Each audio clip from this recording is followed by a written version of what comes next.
Hello, my name is Carmela Mendoza, And I'm Sachi Core. and this is Beyond the Headlines.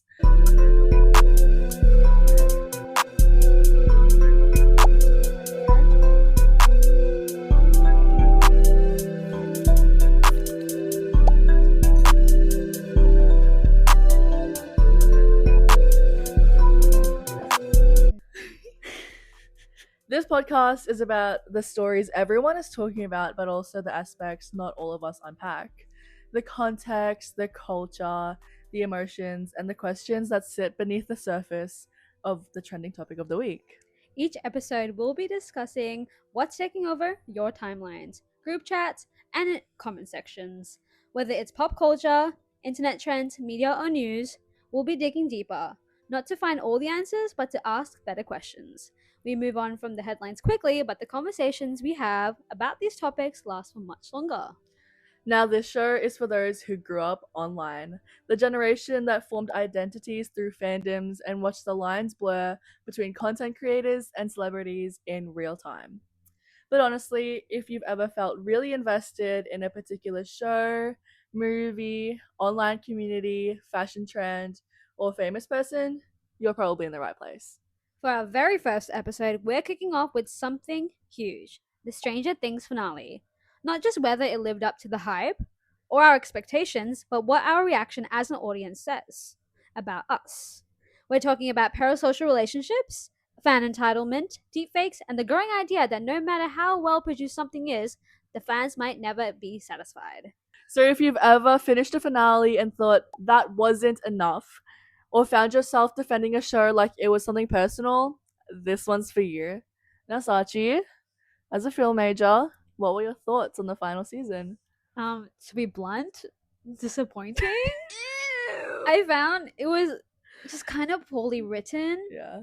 As I'm sure we've all seen online, everyone has been pointing out the countless plot holes, not just with the finale, but if you have surfaced from previous seasons. The overall vibe with the whole final episode just felt off and almost empty. Like, meaningful relationships were lacking, and there was just a lot of corny jokes and line delivery from the actors, which was like noticeably bad. No, I agree. Yeah. Because I started watching Stranger Things in 2017 before season 2 even came out. Right. A real OG. Mm-hmm. The anticipation of every next season was super exciting, especially like being a child who was the same age as the main kids of the cast. But I feel like with every new season, it's slowly deteriorating in quality. And you know what? It was almost unnoticeable, but I really felt it when season 4 came out. And I'm not sure if it was the plot or the acting or like something else. I feel like it's a mixture of it all. My mom is kind of homeless. There's been a lot of jokes online about how everything just seemed to have happened like off screen, and I'm talking about the many things that happened in the show but never received like proper closure. For example, Dustin randomly flirted with Stacy at the graduation, even though it was never stated that he and Susie broke up.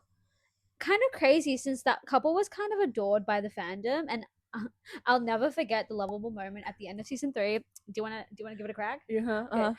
Turn around. Look at what you see in her face. The mirror of your dreams. Hey, we ate that. We that was ate just that. improv, guys. We didn't practice before. Oh yeah, that was totally just like on the spot. On the spot, yeah. But yeah, no, like I remember that was so cute, and I feel like everyone was singing that for the rest of the year, and like going around to the grocery shops like Coles and Woolies. I heard Never Ending Story play on the radio. Yeah, no, exactly. So iconic, but no idea what happened there. Also, what happened to Derek's family in the barn? Did they just wake up and have no memory of anything? Like, that was so frustrating. And and something really crucial, why have the Russians been forgotten, even though they were huge in season 4 and 3? Yeah, for real. It seems like they just like completely scrapped and changed it over to the American military arc, which by the way isn't any better. And like, obviously Linda Hamilton was the one who played like the mean military lady. Yeah. But her cameo was so random because Yeah. a lot of the audience is like way too young to really understand her significance of like being in Stranger Things. Yeah. I honestly didn't know who she was before. She's the woman in Terminator. Oh, you know Yeah. what? I haven't seen Terminator. No, me neither. Me neither. I don't even know who she was. Exactly, like we were too young. Yeah. We don't know who so he yeah, was. it doesn't. Cause it's the same kind of thing with Winona Ryder. Yeah. But no, like, but like I love Winona. Yeah, I loved still. her. We I love loved her her. in Heathers. Yeah, exactly. Red is my color. I invented red. I am red. Sorry. Dang, dang. Not at Riverdale High. Here, I invented red. I am red. I know the musical, so whatever. Yeah, but it was definitely a different approach. It like I don't know, it just didn't really work. It was like just boring. Speaking of which, this also seemed to be like no consequences for the characters who fought and got killed in the military. Oh, that's no. In the sense that you know what I mean. Like, but I'm saying that. And something that really bothers me is that Joyce and Hop don't seem to remember that they went to high school with Vecna, aka Henry Krill. And I'm not sure about you, but I would definitely notice if my old classmate was like shooting everybody and like killing everybody, you know? No, me too. I agree. Yeah. That was so frustrating to watch. And I feel like to some people, those like things we just pointed out are irrelevant or like they don't need to be addressed. But there were so many comments asking about these little plot holes, and I think the whole final season struggled to wrap things up. Yeah, for sure. And like in a satisfying and clear way. Yeah. I feel like if a concept or a situation is introduced into something, the writers like are responsible for like finishing it off properly. Exactly. And it feels like they abandoned a lot of the points that they did introduce and it reached sort of a state where it felt rushed or half done. Yeah. And I don't think the audience was like entirely nitpicky about this, but like there were a lot of valid opinions is what I'm trying to say. However, that brings us to a really important topic. The fans never seem to be satisfied. That's true. I think with every show, not just Stranger Things, there's that expectation of a perfectly written and planned out ending. Obviously, an audience will want a great way to finish off a series, but most of the time, that's just like it's just not going to happen. Yeah, no. And like opinions are subjective, so it's hard to please everybody. No. And if we look at the train wreck that was the Game of Thrones ending, it's very telling that a committed audience would not let the writers get away with the poor writing based on the major responses that final season had.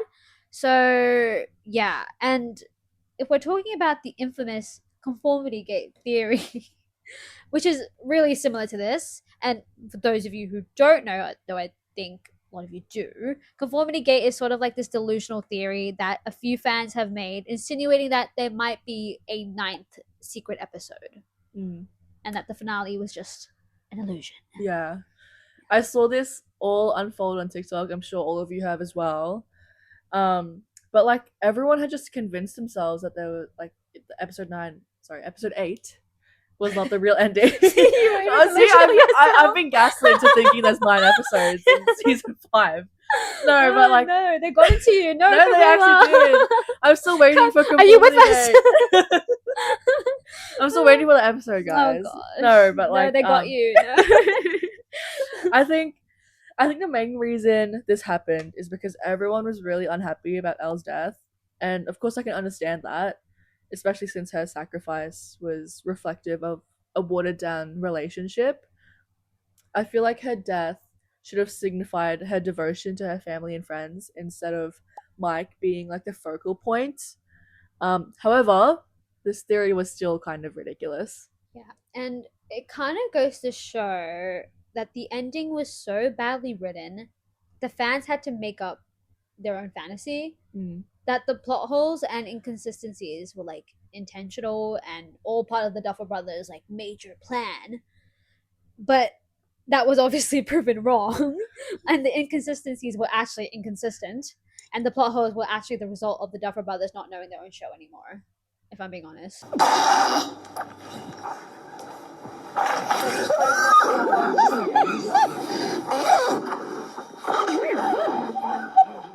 I know our opinions are a bit harsh, but this isn't just us. A lot, and honestly, a majority of the audience thinks similarly to us. Even Matthew Modine, the actor who plays Papa, he admitted that he didn't like the ending to like in response to a fan comment asking if he liked it. He was just like no. And he's like on That's Instagram. so real. Crazy. He's not doing this like PR No, kind of for like real. answer. You know, the like- contract's ended. You Yeah, know. exactly. You can be honest now. Yeah, he died like 2 seasons ago. Sorry, it doesn't really matter. Papa? Papa. Sorry. You are like Papa. You know, like leading up to this like the season finale, there were a lot of theories, many speculations of what the ending was going to be circling around the internet. Some were good, some were bad. The point is, these ideas caused expectations to rise even higher. The audience wanted something grand, something perfect, only to be let down by like their own assumptions. Yeah.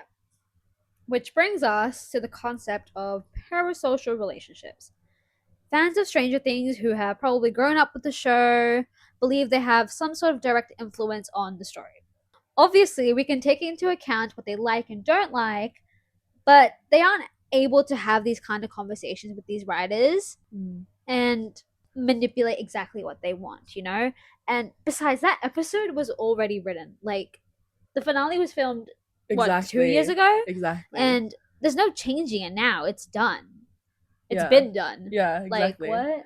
I don't know. People are kind of crazy. So Right. Like, I don't know. It's just common sense, guys. Yeah, like Just come think on. about It was filmed 2 years ago. You think they're gonna like round up all the Right. actors, Exactly. do all the set, all the makeup, all the no. I know. It's It's just done. think practically. Like, Accept stop it. letting your Exactly. delusions get into it. Like, okay. Exactly. Anyways, let's just move on. Anyway, I remember seeing specific comments saying that if the Duffers didn't pick up like on the fan theories that they're bad writers. I think this take is again ridiculous, especially considering what they had managed to produce prior the final season, Right. and suggesting that the creators of the show aren't quality writers because they don't follow like fan speculations. Yeah. Is sort of like entitled. No, so fair. Yeah, and it's so parasocial, and you know it could lead to like more toxic behaviors. A really significant example of this is when Millie Bobby Brown or Millie Bobby Bon Jovi, like Millie Bonnie Bon Jovi. Yeah. I think that's it. Yeah. She got bullied off the internet. Anyway. Yeah, so she was so young. Like, she was a young actress, and she was heavily exposed to the public eye as well. And I remember watching like all these videos like circa 2018 from interviews where she was so excited to answer all these questions and like so eager to talk about her opinions. But unfortunately, the internet took that as like the wrong way and called her obnoxious, annoying, and sometimes like even selfish. Able to enjoy this incredible ride without you. And obviously you guys. I mean, we have to thank the fans. You guys are amazing. Which is super cruel considering she was such a young girl and just excited to be a part of just like, this big thing called Stranger Things that was like taking storm all over the world. And like we also have the constant shipping that fans put onto like the real actors. Way back then, like when you said 2018, it was like Millie and Finn, Millie and Noah, like all that stuff. But like now, since the final season has been released, Sadie Sink and Kayla McLachlan are actually heavily paired together outside of the show. And I agree, like their chemistry is insane. And I hope that they have more projects together. Yeah, that just means they're good actors. Exactly. You know? Yeah. However, some are speculating that they're actually like in a relationship and keeping it a secret. Right. But the thing is, we don't know these people. You're not getting it. It's not clocking to you. It's not clocking to you that I'm standing on business, is it? They're celebrities I and we have no know. real attachment or connection to them. Yeah, exactly. And they're people we see on a screen, so obviously they only show us what they want us to see. Yeah. And the obsession between these two people and like that expectation for them to start dating is crazy. Yeah, I've seen it a lot with other shows as well, like Adam Banks with Madison Bailey and Judy Pankow, you know, the actor and actresses for JJ and Kiara? Is that her name? Whatever. Maybe, It's I been a think while so. since that show came out. But yeah, those two actors, and also with the Queen Charlotte. Oh Yes, with those two actors, and like, yeah, they were shipped like crazy, like in the Exactly, I interviews, remember and that. I guess that kind of drifted them more apart, even though they had this amazing like chemistry as friends outside or off screen. So yeah, it's so annoying. Like Yeah. it's so prevalent, and I like can only people, imagine like what it's like for them. yeah. And I guess around that same time in 2018, when Millie was being bullied, Finn Wolfhard was heavily sexualized on the internet, which yeah. was so uncomfortable considering his age.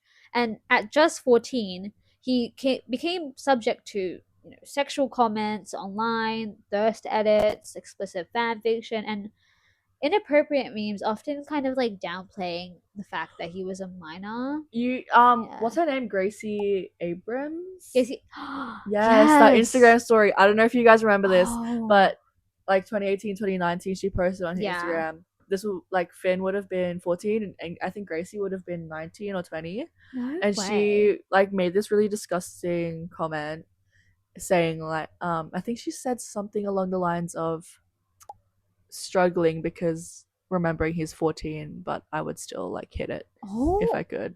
That's not like the exact quote, but that's pretty Okay. much what she said. To put that into perspective, I have like a whole age gap between my sister. Yeah, Like I'm 19 and she's 14, and I can't imagine saying that to a 14-year-old. exactly. Because that's my sister's age. I'm like, 20. I can't even say that to an 18-year-old. Like, yeah, like that's crazy. that's just gross. And to put that online as well. Exactly. And she was insane. already famous at that point. I know. She was already yeah. rising up Exactly. as like a musician, and I feel like a lot of people have forgotten about that. Yeah, and it's because you see it so less with like male like actors and stuff, Exactly. and it's just so much more normalized for like women to kind Yeah. of say out of pocket stuff and not be held accountable. Exactly. But Like yeah. even Justin Bieber when he was rising up as a pop star, Right.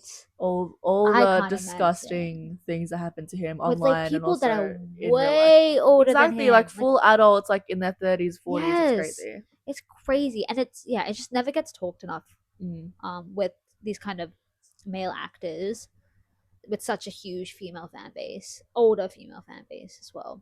Yeah, so this was an issue for like a lot of the younger cast of Stranger Things, but in particularly because Finn was framed as a heartthrob for tweens. Finn later spoke about how attention was overwhelming and uncomfortable, so contributing to the anxiety and leading him to step back from social media for periods of time. And it's heartbreaking, like they were just kids, excited to get into acting, but some people decided to take things too far. Yeah. And it's really disturbing how easy it is for an audience to think that they can say or do whatever they want to just because they're a celebrity. But just because they're famous, that doesn't mean they aren't humans with real feelings. Like, they're still people. Yeah, exactly. And while we're on the topic of parasocial relationships with the cast, unfortunately, they've also been subject to deepfakes. What are deepfakes, you ask?